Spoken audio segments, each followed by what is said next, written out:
Olá, vamos direto ao ponto com o informativo 1197 do STF. A gente vai mergulhar fundo em algumas decisões que, olha, mexem com tudo. Desde o direito de ir para a rua protestar até a própria estrutura do nosso pacto federativo. Tem muita coisa importante aqui. Pensa só, como é que uma decisão de 11 ministros lá em Brasília pode mudar na prática a segurança de quem vai para uma manifestação? Ou até mesmo as regras para a aposentadoria de um servidor? É exatamente esse o fio da meada que a gente vai puxar agora, analisando o que o Supremo decidiu de mais recente. Ok, para a gente organizar o raciocínio, nosso roteiro é o seguinte. Primeiro a gente fala de protestos e de quem é a culpa quando algo dá errado. Depois, a gente entra no limite das leis estaduais. Na sequência, uma discussão sobre o salário mínimo como medida. E no final, claro, aquele resumo para a gente amarrar tudo. Então, vamos começar pelo primeiro tema, que é quente: protestos. O assunto aqui é o direito de reunião e a responsabilidade do Estado. Basicamente, o STF teve que responder uma pergunta bem séria. Até onde vai a responsabilidade do Estado quando a polícia age com violência numa manifestação? Para a gente entender bem, tudo começou com um caso real lá no Paraná em 2015. Durante um protesto de servidores, na chamada Operação Centro Cívico, uma pessoa acabou ferida pela ação da polícia. E aí a discussão subiu até chegar no Supremo com aquela pergunta fundamental: o Estado tem que indenizar? E se sim, em que condições? E aqui, olha só, tá o pulo do gato dessa decisão. A gente está falando de uma virada de chave completa no ônus da prova. Pensa bem. Antes, a vítima que se machucou é que tinha o trabalho todo de provar que não estava fazendo nada de errado. Agora, não mais. A regra do jogo mudou. É o Estado que tem que se virar para provar que a culpa foi exclusivamente da vítima. Isso é uma inversão gigantesca.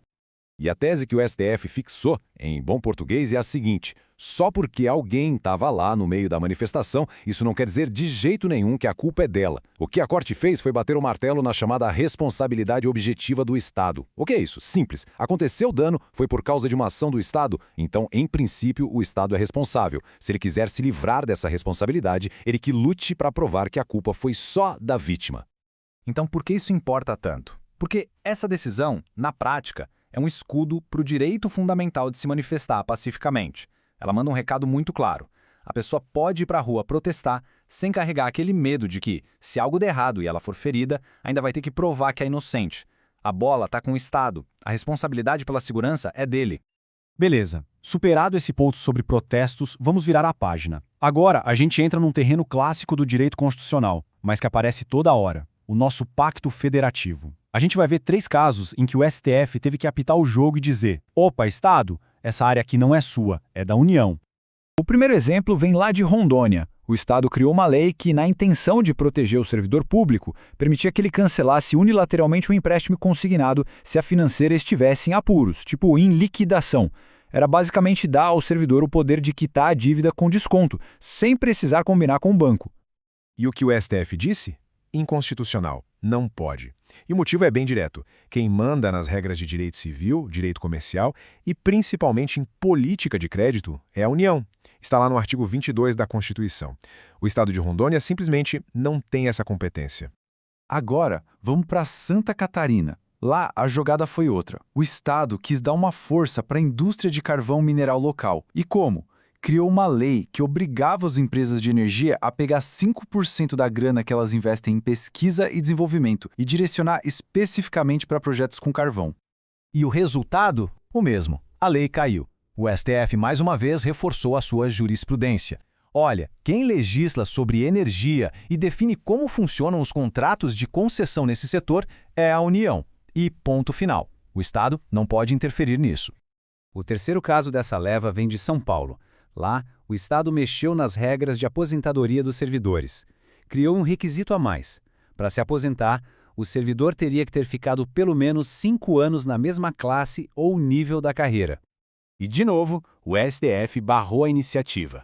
Foi considerado inconstitucional, porque a Constituição Federal já estabelece os requisitos, e ela fala em tempo no cargo, tempo na carreira, mas não em tempo numa classe ou nível específico.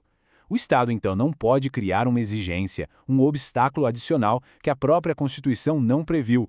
Certo? Agora vamos para o nosso terceiro grande tema. É uma discussão que parece um detalhe, mas que tem um impacto enorme. Afinal, pode ou não pode usar o salário mínimo para calcular o valor de multas. A grande dúvida, o centro do debate, era o seguinte: a Constituição proíbe usar o salário mínimo como indexador, ou seja, para reajustar automaticamente preços e contratos. A pergunta era: fixar uma multa em, digamos, 10 salários mínimos seria uma forma de indexação proibida? E a resposta do STF foi bem didática, fazendo uma distinção crucial. Uma coisa é usar o salário mínimo como vinculação, como indexador que sai reajustando tudo em cascata. Isso a Constituição veta. Outra coisa, bem diferente, é usar ele como parâmetro, como uma simples referência para fixar o valor de uma multa no momento específico. E isso, segundo o STF, pode. Então, a decisão final foi: sim, é constitucional. Usar o salário mínimo como base de cálculo para multas administrativas, tipo aquelas de conselhos profissionais, sabe? Não cria aquele efeito bola de neve de indexação que a Constituição quis evitar. É só uma forma de estabelecer um valor inicial para a sanção. Ok, passamos por todos os pontos principais. Agora, para fechar, vamos juntar as peças e ver o que a gente realmente leva de mais importante dessas decisões da semana. Vamos lá, em resumo. Primeiro, o Estado tem sim responsabilidade objetiva por danos em protestos. A conta é dele, a não ser que prove culpa exclusiva da vítima. Segundo, leis estaduais não podem passar por cima das competências federais. O STF foi claro em casos de crédito, energia e previdência. Terceiro, a regra para a aposentadoria do servidor é o tempo na carreira, não em uma classe específica.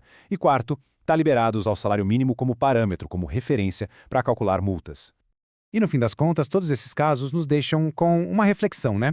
Qual é o ponto de equilíbrio ideal entre o poder do governo federal lá em Brasília e a autonomia que os estados precisam ter para legislar sobre o nosso dia a dia? Onde é que a gente traça essa linha? Encontrar essa resposta é, e parece que sempre vai ser, um dos grandes desafios do nosso desenho constitucional. Fica aí a provocação para a gente pensar.